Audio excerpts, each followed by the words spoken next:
Alors, qu'en disent précisément les chefs d'entreprise? Ils réclamaient, on s'en souvient, des mesures fortes. On a souvent relayé dans ce journal leur coup de colère.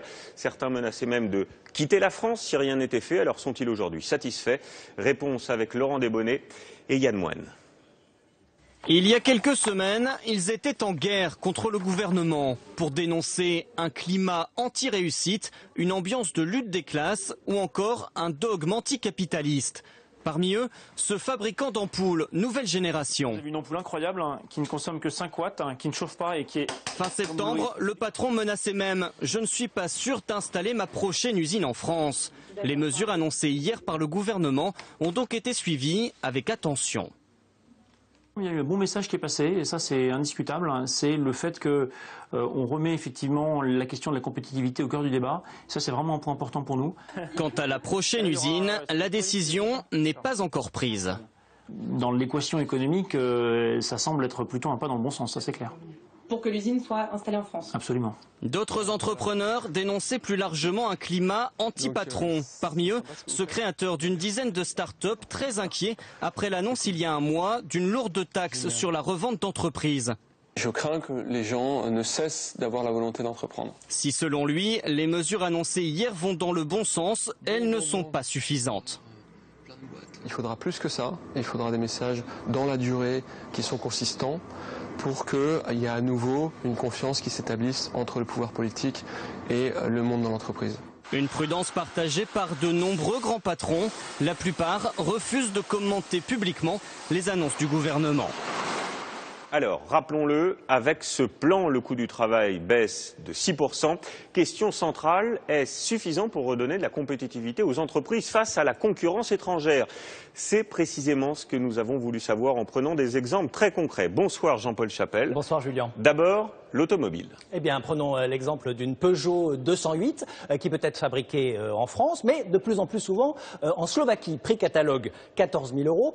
Le coût de la main-d'œuvre, c'est seulement le quart du coût de la fabrication. Ici, en vert, le reste, eh bien, c'est les matériaux, les robots, etc. Si on fait baisser le coût du travail en France de 6%, eh bien, ça représente une baisse de 100 € seulement. Ce n'est pas déterminant pour relocaliser la production. À titre de comparaison, faire fabriquer la même voiture en Slovaquie, eh bien, ça fait 700 € de moins. Mais bon, cet argent gagné peut donner au groupe PSA un peu d'air pour innover et imaginer des modèles plus haut de gamme. Alors, deuxième exemple qui coûte un peu moins cher, le fameux robot Moulinex. Oui, celui avec lequel Arnaud Montebourg avait posé pour défendre le Made in France. Prix de vente 200 € environ. Alors ici, la baisse du coût du travail va représenter 2 €. Ça peut paraître minime, mais pourtant, ça peut faire la différence quand les centrales d'achat des grandes surfaces négocient à l'euro près pour acheter ou pas, par centaines de milliers, un article français ou son concurrent allemand ou chinois. Merci Jean-Paul. La hausse de la TVA à présent qui déclenche aujourd'hui la colère des professionnels du bâtiment, un secteur directement concerné puisque son taux passera de 7 à 10%. Les professionnels prédisent des milliers de suppressions d'emplois. Stéphanie Lafuente avec Odile Barthélémy. Rénovation totale du toit et nouvelle isolation, un chantier d'ampleur dont le montant s'élève à 30 000 €. Dans un cas comme celui-là, une hausse de 3 points de la TVA, c'est 900 € de plus. Impossible pour cette entreprise de ne pas le répercuter sur la facture, d'autant que dans le bâtiment, la TVA a déjà augmenté cette année.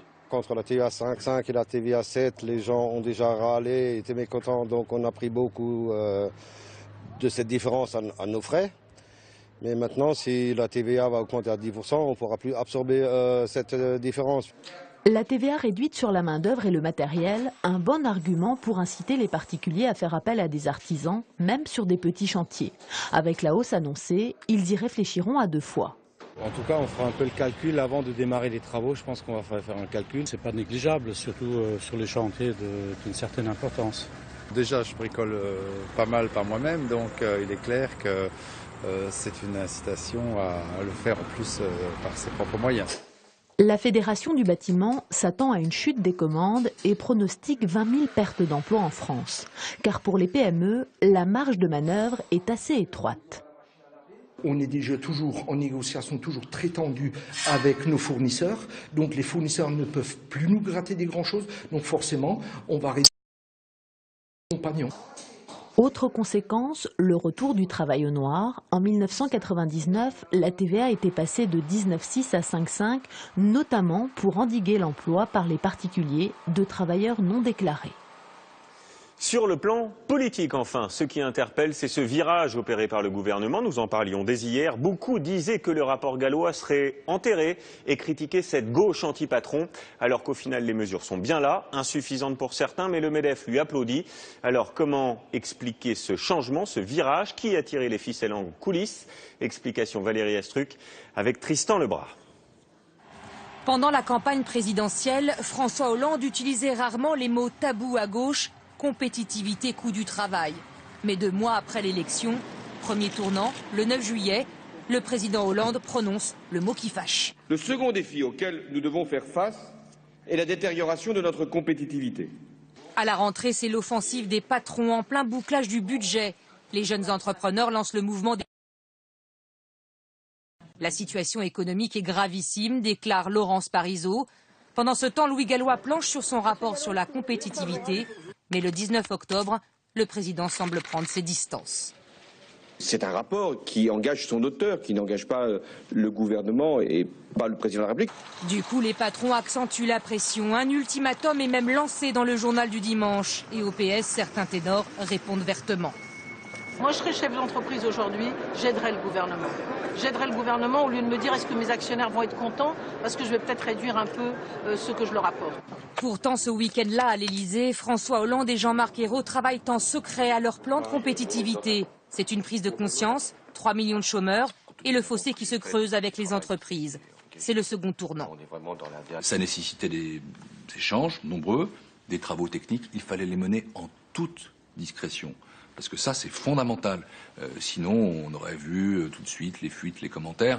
L'effet de surprise, nous ne l'avons pas cherché pour surprendre, mais simplement pour faire en sorte qu'au final, on voit arriver une mesure travaillée, une mesure forte, une mesure qui peut d'emblée, par sa puissance, créer le rassemblement.